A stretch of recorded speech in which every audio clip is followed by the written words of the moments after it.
तोता और रानू चिड़िया सुबह से बैठे हुए थे। छोटे भैया अब चले, ये किसान तो घर जाएगा नहीं और ना ही हम किसान की मकई खा सकते हैं। रानू चिड़िया, लेकिन वो कालू कौवा कैसे हर रोज किसान की मकई ले जाता है? वो कल भी मेरे सामने किसान की मकई खा रहा था। मैंने पूछा तो कहने लगा ये किसान के खेत से लाया हूँ। वो एक नंबर का चोर है, किसी न किसी तरह वो मकई चोरी करके ले जाता होगा। किसान खेत में काम कर रहा था और चिड़िया और तोता बिना मकई खाए ही जंगल वापस चले जाते हैं। हाँ भी तोते और चिड़िया, बताओ क्या आज तुमने किसान के खेत से मकई खाई है? ना, हम तो सुबह से दोपहर तक पेड़ पर बैठे रहे, लेकिन वो किसान है ये घर गया ही नहीं और हम थक हार कर बिना मकई खाए ही जंगल लौट आए। मैं तो जा रहा हूँ, पेट भर मकई खाऊंगा भी और अपने साथ भी लेकर आऊंगा। कालू कौवा इंसानों की बस्ती की तरफ जाता है। कालू कौवा किसान के खेत में जाकर किसान से कहता है, किसान, तुम्हें तुम्हारी पत्नी घर बुला रही है, तुम्हारे घर में मेहमान आए हैं। अच्छा, तो मैं जल्दी से घर जाता हूँ। बहुत शुक्रिया, तो तुमने मुझे बता दिया। किसान अपने घर चला जाता है और कौवा मजे मजे से किसान के खेत से मकई खाने लगता है। नहीं, मैंने तो आपको नहीं बुलाया। जो मेहमान नहीं आए थे तो फिर उस काले कौवे ने मुझसे झूठ क्यों बोला? कौवा झूठा है, मैंने तो उसे नहीं भेजा। कौवा पेट भरकर मकई खाता है और कुछ मकई अपने साथ लेकर वापस जंगल लौट जाता है। कौवे एक मकई का भुट्टा मुझे भी दे दो। ना, मैं तो मकई का भुट्टा किसी को नहीं दूंगा, बहुत मुश्किल से लाया हूँ मैं। कौवा चिड़िया के सामने बैठकर मकई का भुट्टा खा रहा था और चिड़िया के मुंह में पानी आ रहा था।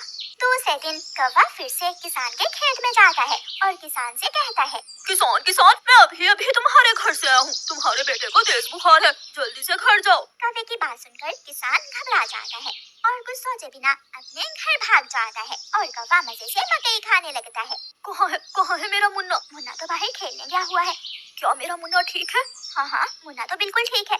तो फिर इसका मतलब आज फिर उस शरारती कौवे ने मुझसे शरारत की है।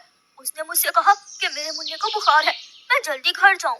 वो कौवा जरूर आपको घर भेजकर खेत से फसल खाता होगा। मैं कल देखूंगा वो कौवा कैसे मुझे उल्लू बनाकर मेरे खेत से मेरी फसल खाता है। कौवा जंगल जाकर बहुत खुश था। वो जो मकई अपने साथ लाया था वो तोते और कबूतर के सामने बैठकर खाता है। वाह, मजा ही आ गया, ये मकई तो बहुत स्वादिष्ट है। यार कौवे, थोड़ी सी मकई मुझे भी दे दो। हाँ ठीक है, अगर तुम मेरे घर का काम कर दो तो मैं तुम्हें भी मकई दे सकता हूँ।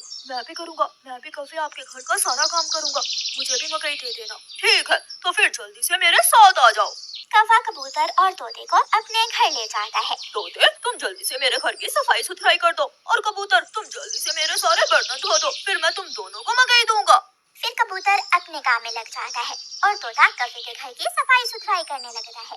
दोनों अपना अपना काम खत्म कर देते हैं। कौवे, मैंने काम कर दिया है, अब मुझे मकई दे दो। मैंने भी काम कर लिया है, मुझे भी मकई दो। कौन सी मकई? चलो भाग जाओ यहाँ से तुम दोनों, मैं तुम्हें कुछ नहीं देने वाला। तुम धोखेबाज हो, तुमने धोखे से हमसे अपना काम करवाया और अब हमें भूखे ही भेज रहे हो। कबूतर और तोता वहाँ से चले जाते हैं। कौवा हर रोज की तरह अगले दिन भी किसान को पागल बनाने के लिए किसान के खेत में चला जाता है। कौवा किसान के पास जाता है और किसान से कहता है, किसान, मैं अभी देख कर आया हूँ, तुम्हारी गाय जंगल की तरफ जा रही है, शायद उसकी रस्सी टूट गई होगी। मेरी गाय को तो शेर खा जाएगा। कौवे, मैं जल्दी से जाकर अपनी गाय को बचाता हूँ। किसान वहाँ से जाता है, लेकिन आज किसान थोड़ी दूर जाकर पेड़ के पीछे छुप जाता है। कौवा किसान के खेत में जाकर मकई खाने लगता है। तो ये कौवे का बच्चा इसलिए मुझे हर रोज किसी न किसी तरह खेत से भेज देता है। जब तक मेरे पास बड़ा दिमाग है, मुझे किसान की फसल खाने से कोई नहीं रोक सकता। किसान के पास बंदूक थी। किसान बंदूक चलाता है और गोली सीधी जाकर कौवे की टांग पर लगती है।